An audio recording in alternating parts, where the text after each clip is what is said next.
Section 3 of Unit 4, The Russian Revolution. AICE, European History. How and why did the Bolsheviks gain power in October 1917? A brief review. You had the major events in Unit 4. You have backward Tsarist Russia. Then you have the Russo-Japanese War, which leads to, and then Bloody Sunday, which leads to the Revolution of 1905. Then you eventually have World War I starts. You have the February Revolution in 1917. Then the October Revolution, and that's what we're talking about now. Then eventually the Russian Civil War. Anyway, crises of the provisional government, all sorts of problems. Provisional government's too weak to restore order. Remember, the Tsars abdicated. Alexander Kerensky was the second leader of the provisional government, and their big mistake, you must memorize this, is they supported the war. The Marxists didn't, but the agrarian socialist, socialist revolutionary Kerensky did, and my history professor would call that voting for war credits. Anyway, there were popular uprisings, and now those happened in Europe.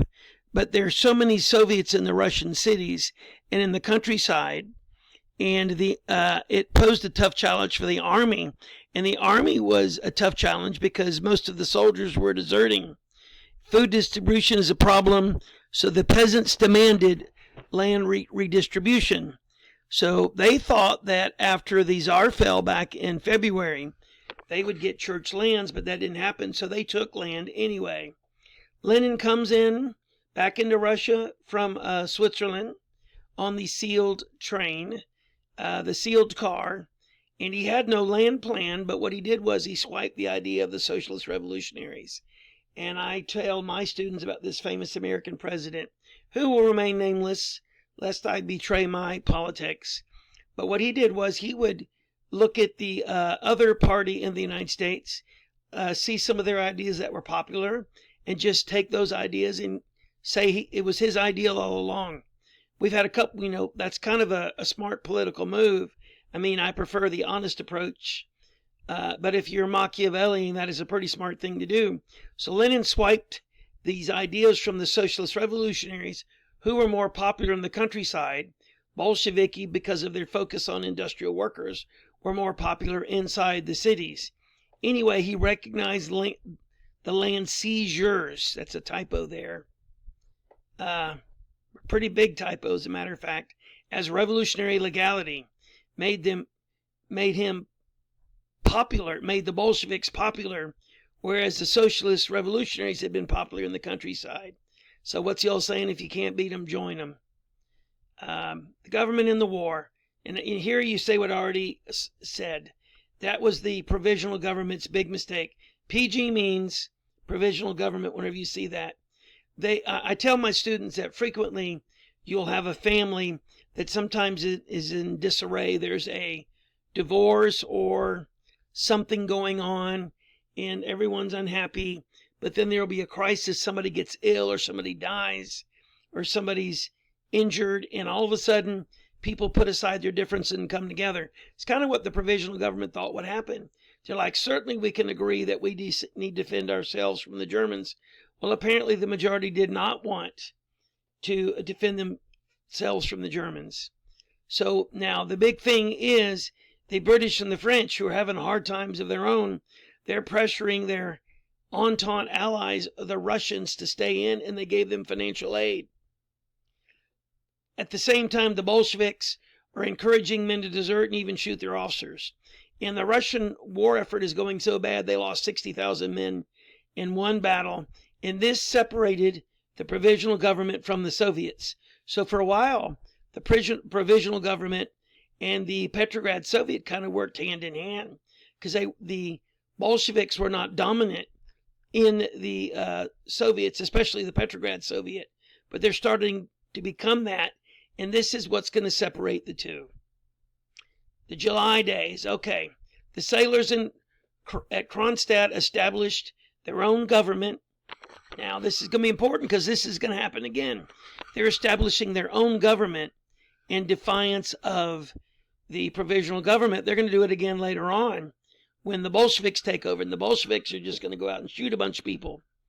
But anyway, in Kronstadt, there's a naval base there. I think it's in the Gulf of Finland. They established their own government. There's numerous street demonstrations in Petrograd. It's not clear who started all these riots and all this trouble. Lenin blamed the socialist revolutionaries and the Mensheviks. And in the midst of the crackdown, what little bit of the army they had left was trying to stop all this. Lenin puts on a disguise and flees to Finland. Provisional government put it down, and it showed that they still had some power, and they labeled Lenin a German agent. Now, you want to remember that. This idea that Lenin is a German agent is pushed here by the provisional government. And provisional government even went so far as to shut down Pravda, this Bolshevik newspaper. And in the middle of this, you have the Kornilov affair, very likely to be a paper 2 question A. So Lenin is down, but he's not out. This is going to bring him back in. So this restores his fortune. So now I'm going to tell you 2 versions of this. There's what the Cambridge textbook says, and there's what my Russian professor said. I'm going to give you both versions. If you get this essay, smart thing to do is tell them both stories. So he's a conservative Russian general. He's off at the front. He's worried about the Bolsheviks and the fact that the Germans are approaching Petrograd. He's worried about there being revolts in the rear of the army. So he takes his toughest unit, the Savage Division, from the front. Now remember, the Western Front is where the British and French are fighting the Germans and Austro-Hungarians. The Eastern Front are where the Russians are fighting the Germans and Austro-Hungarians. So these guys leave the front, and they right in the middle of the war, and they start marching back towards Petrograd. Now, Kerensky may have been working with Kornilov. Whether he was or not, he turns on him, and he asks the workers in the city to fight the Savage Division, which is supposedly headed their way. Kornilov does not even make it to Petrograd, and he is arrested.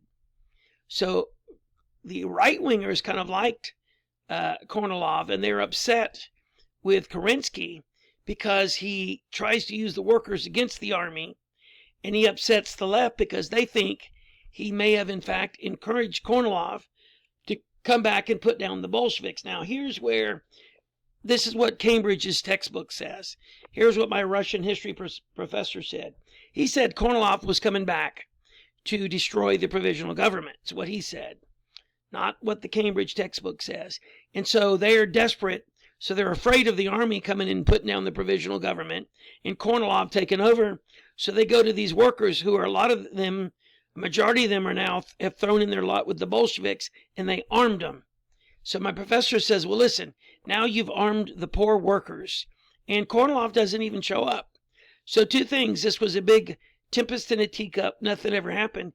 And now you've given guns to the very people who hate you most, the Bolsheviks, and the Bolsheviks are going to use those guns against you. I prefer my professor's version of the story, but there you go. There's both of them, and there it is. And now he has armed the workers. These are a couple of different pictures of Kornilov. So this would address an essay question on how good a leader Lenin was. He's brilliant. He's willing to compromise when necessary. He took the ideas of Marx and changed them, and this is called Marxist-Leninism. Later on, the Chinese socialist leader Mao is going to change Lenin's focus on the industrial worker. He's going to change it to the peasant, and it's going to be called Marxist-Leninist Maoism. Fidel Castro in Cuba is going to change it even more, and I believe that is called Marxist-Leninist Maoist Castroist thought. Anyway, he wants to overthrow the Tsar, but he did not allow challenges to his own leadership. So Lenin wants to get rid of Nicholas II.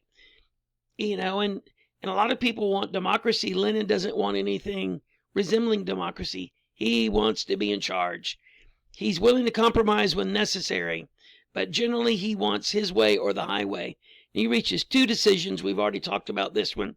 He thinks the Bolsheviks should be led by a small conspiratorial elite, and he recognized the power of the industrial workers. He thought the peasants were too weak, so his focus is on them. Anyway, I don't remember why I had this map here. This is just to show how the war is going. You can see the green countries are allied. The purple countries are kind of trying to stay out of it, and the yellow countries are going against the green countries. All right, let's see. Lenin's return to Russia. Now, he's in exile in Switzerland, and I always read that he's depressed and angry and upset. He spent his whole life wanting revenge for his brother's execution for trying to blow up the Tsar. I don't know what he expected from that, but he's upset about that. Now he's an old man, and the Tsar, for many decades seemed to be firmly in power, and now the most exciting thing has happened. There's millions of poor people in Russia with guns, and they're pissed off at the Tsar, and Lenin thinks he can use that to his advantage, and obviously he is going to. So Lenin is in Switzerland. He decides now's the time for me to go back to Russia, but how do you get there? There's a war going on, so he meets with the Germans. Now, I told you earlier, actually just a few minutes ago, that the provisional government labeled him a German agent. Well, here comes this second event, which you better know. Lenin apparently goes to the German government and asks them to send him back through the battle lines into Russia. And they're like, why would we do that? He's like, if you send me back, I will get Russia to drop out of this war. Germany is on its knees. Everybody's on their knees. I mean, they have like no energy left. This war is just, they called it the meat grinder. Millions of dead guys, and they're just waiting to see which country's going to break first. So Lenin gets on this train, and they take him back through the German lines, through the Russian lines into Russia. Now, my professor always called this the sealed car, and I thought that sounded, it's so mysterious. I finally looked it up. All it means is he was in a railroad car and the door was locked with a guard on it. They make it sound, and it's often compared to, I did read this one paper that compared it to like he's a sealed, he's a bacillus, or he's like the bubonic plague sealed in a test tube. And they're going to take it back into Russia, break that test tube open, and release death and misery on millions, which is exactly what happens. So anyway, there's the sealed car, and I kind of make a joke with my students about all the trains in this story. The Tsar abdicated on a train. Lenin is going to return on a train. We're going to find out later on that Trotsky is going to become a national hero on a train. They play a pretty significant role in this story. Now, here's the thing. Is he a German spy? Most historians believed he was not. They were both using each other. They did give him money, and he accepted it. He's an opportunist. Now, here's where this gets really important.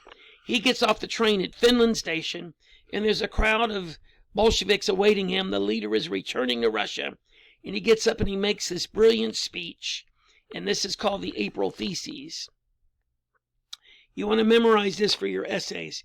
Peace, land, bread, all power to the Soviets. Now, he's saying, put me in charge, and the war will be over. Put me in charge, I will give you land. And put me in charge, and there will be food for everyone. All power to the Soviets. Now, what that means is, ignore the provisional government. Focus all your attention on the Soviets, not communists. That's not what it means. It's those workers' councils.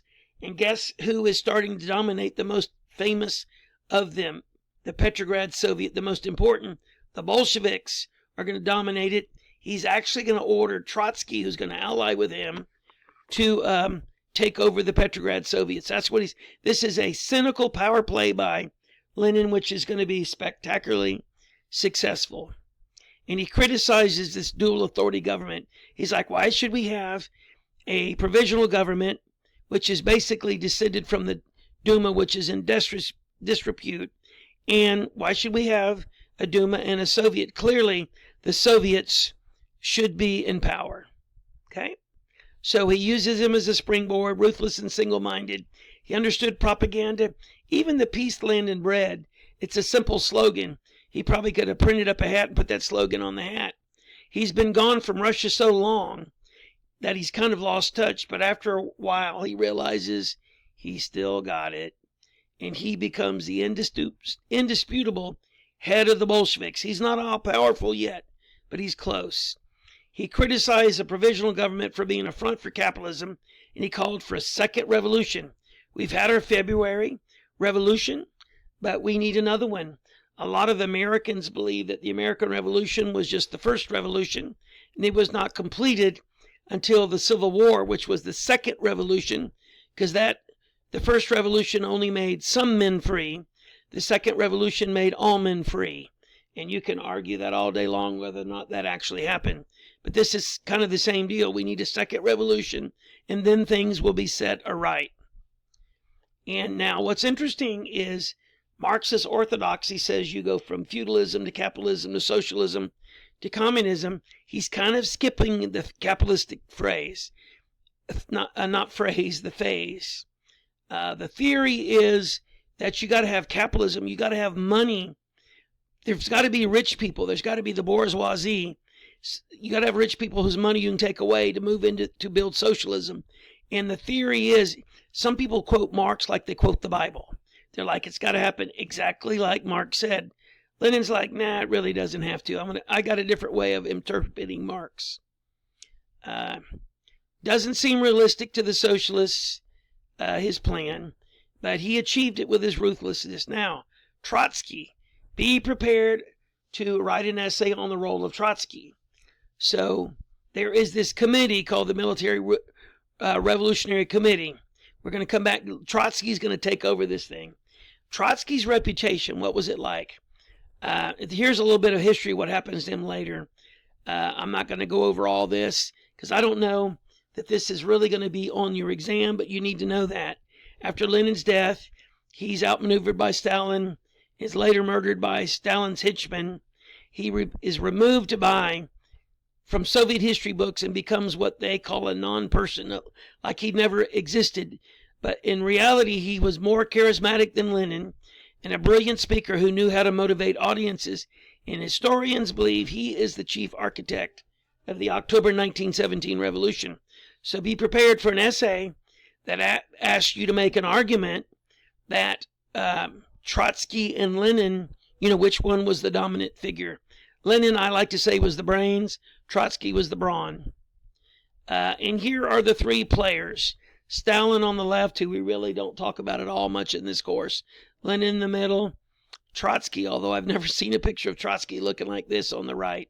This is them when they're older. Stalin, Trotsky, and Lenin. Okay. Like Lenin, he was out of the country. Now, he's a Menshevik, not a Bolshevik. But he wants power, and he decides that Lenin is the guy who can get it done. So he's going to throw in his lot with Lenin during the July days. And he was important because of his relationship with the Petrograd Soviet. Remember Lenin's, saying, all power to the Soviets. Well, Trotsky is going to take over the Petrograd Soviet. And this is not in the Cambridge textbook, but my professor always reminded us that during this time, from February to October, that the provisional government and the Petrograd Soviet met in the same building.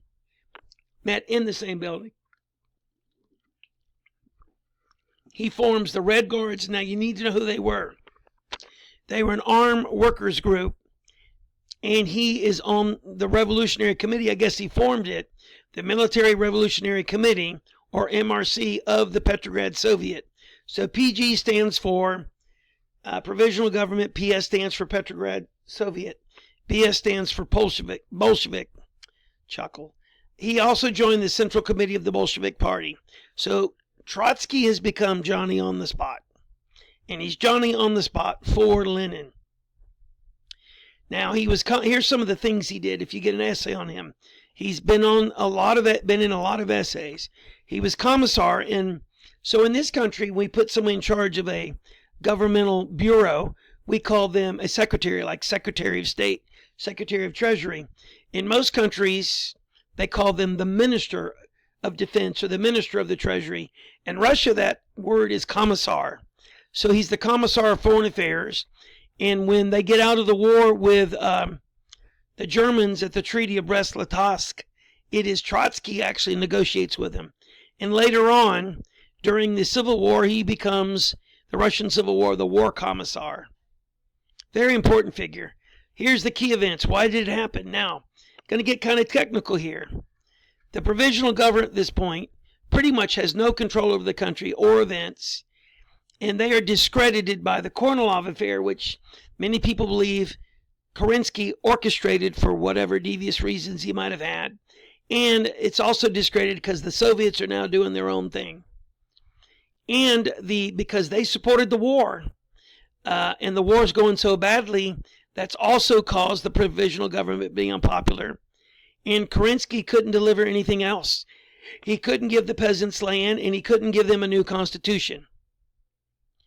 Now, and as the German army advances towards Petrograd, he cannot supply enough soldiers, and even if he could, there's no assuredness or assurity that they're actually going to fight, and they're not just going to shoot their officers. Rumors circulated that he was going to abandon Petrograd, so all these rumors are flying around. Lenin pushed for a revolution then. Now, here's an important issue here. Why did Lenin do it now? There's several reasons. There's an all-Russian Congress of Soviets coming up. It's a big meeting with all the Soviets from around Russia. I don't know how many are there, but they're a bunch. But the Bolsheviks don't dominate a lot of them.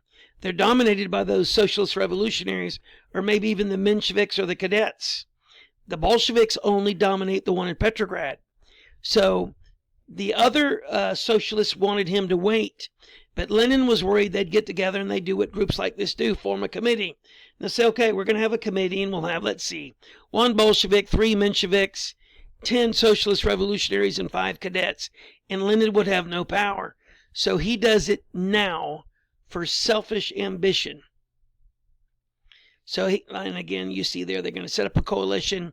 Then he also knew that the provisional government, as weak as it was going to have a constituent assembly. You know, Kerensky was trying to hold everything together. He just couldn't manage it. And they thought if there's a what we would call here in the United States a constitutional convention, they call it a constituent assembly.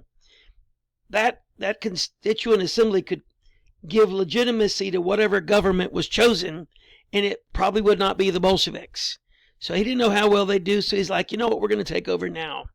But he had to convince the Central Committee of the Bolshevik Party to go ahead and have it then. Apparently, he had a tough time doing this. Now, what happens? Kerensky makes a move against the Bolsheviks. And so while Lenin is arguing for this in the middle of this, Kerensky apparently receives words that the Bolsheviks are going to try to stage an uprising, so he launches a move against them. So now this next thing here is kind of confusing. Again, I'm using the Cambridge source documents, and this does not really make a whole lot of sense to me. But according to them, he was going to transfer half of the Petrograd garrison to the front. I don't know why he would do that, unless he was sending up to the front the members of the army that he knew would not fight. Because remember, the army is pretty well dominated by the Bolsheviks now too. But according to the Cambridge official textbook, he was doing this to leave him just enough army men to beat the Bolsheviks. That's not really to make a whole lot of sense to me. But if those of you who are studying at another school, ask your professor. You've got my email somewhere in the title on the YouTube channel. Email me what they say. I'd love to know what they say. Anyway, that's kind of what I'm explaining here. Anyway, the Military Revolutionary Committee takes over the Petrograd garrison. That is the military, and they seize the Winter Palace. And this is the October Revolution. Lenin gave the order. Trotsky, the leader of the Red Guards, did the seizure. Apparently, there was a cruiser sitting out there in the water or in the Neva River called the Aurora, which is from that Kronstadt Navy base, and they fired the cannon that was the signal to start the revolution. This is important later on because the Bolsheviks are going to send Trotsky with a Bolshevik army, the Red Army, to massacre the sailors of the Petrograd garrison. The Kronstadt naval base. So here they're major players in this revolution, and later on, these same people are going to become the enemies of the revolution, and they're going to be dealt with summarily. That is the Winter Palace. That is also, I believe, where Bloody Sunday happened. I'm assuming on the other side. All right. It lasted 2 days.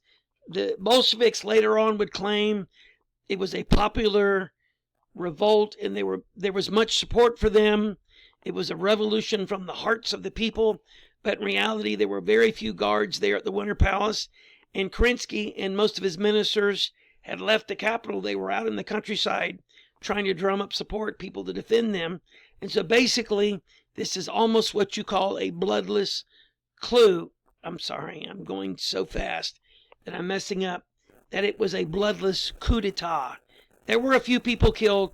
Most of them were killed when the Bolsheviks looted the wine cellars in the Winter Palace and got drunk and just shot a bunch of people because they were drunk.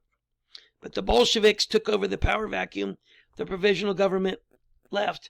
If you remember what Napoleon said about the crown, now Napoleon may have been joking. He said, I found the crown in the gutter and I just picked it up. The Bolsheviks kind of did the same thing. The provisional government had just basically ceased to exist, and they just took over. And when they did, nobody made a big deal about it. So if someone asks you this question, was it a revolution or a coup d'etat? There's arguments you could make for both. I would think probably coup d'etat is the better answer. It was a seizure of power. But now let's talk about this. So remember that Congress of Soviets I told you that was going to happen? It eventually happened after Lenin had taken over. And Lenin got up and announced it there, totally pissed off the Mensheviks and SRs, and they got up and walked out. And their leaving was a mistake. And I tell my students, as a young social studies teacher, I found out the hard way, when there's a social studies meeting, and there's like 16 social studies teachers at their school, like there used to be at ours. If you don't show up for the meeting, there's always something coming up they need somebody to be in charge of. They put you in charge of the meeting. They put you in charge of whatever it is nobody else wants to do, including you. So I found out the hard way, don't ever skip a meeting. And what happens here is, because they are gone, Trotsky, he just totally savaged them. He trashed them. He said, you're passing into the dustbin of history. And he takes a vote. And because no one's left but the Bolsheviks vote for it. There's a few others that there. So now the Bolsheviks can claim they have been nominated. They've been approved by the Congress of Soviets. It gives them some legitimacy. The Mensheviks said it was literally a governmental overthrow because they said Russia had not reached that, stage of capitalism. Anyway, they would have allied themselves with the cadets because they felt like we need to build capitalism, and then later on we can go transition into socialism. But Lenin is going to go ahead and do his thing. And pretty much nothing happened. So what did they owe their success to? The planning and organization of the Military Revolutionary Committee. In other words, Trotsky, again, he is Johnny on the spot, and the weakness of the provisional government. So a minority takes over the country, and there's largely no strikes or protests. Trotsky said later on, he only used 30,000 people to take over. The Mensheviks said, in retrospect, they could have stopped the entire revolution if they just had taken 500 men and attacked the Bolshevik HQ. And again, here's the worst violence, when the drunks went out and shot a bunch of people. Now, outside Petrograd, the Bolsheviks are less secure, with fighting still going on in Moscow. But they've at least seized control of the capital. Now, here we go again. An alternate view is it's a genuinely popular movement against a unpopular provisional government, and that there were nationalist movements brewing in Finland and Ukraine, so the government was weak, and the Soviets were more powerful than the government. So there's all these different theories. You can probably I would support the coup argument if I was writing an essay, but you do you. But just make sure you use facts, and remember to use a counter argument. Okay, well, we're done with section 3.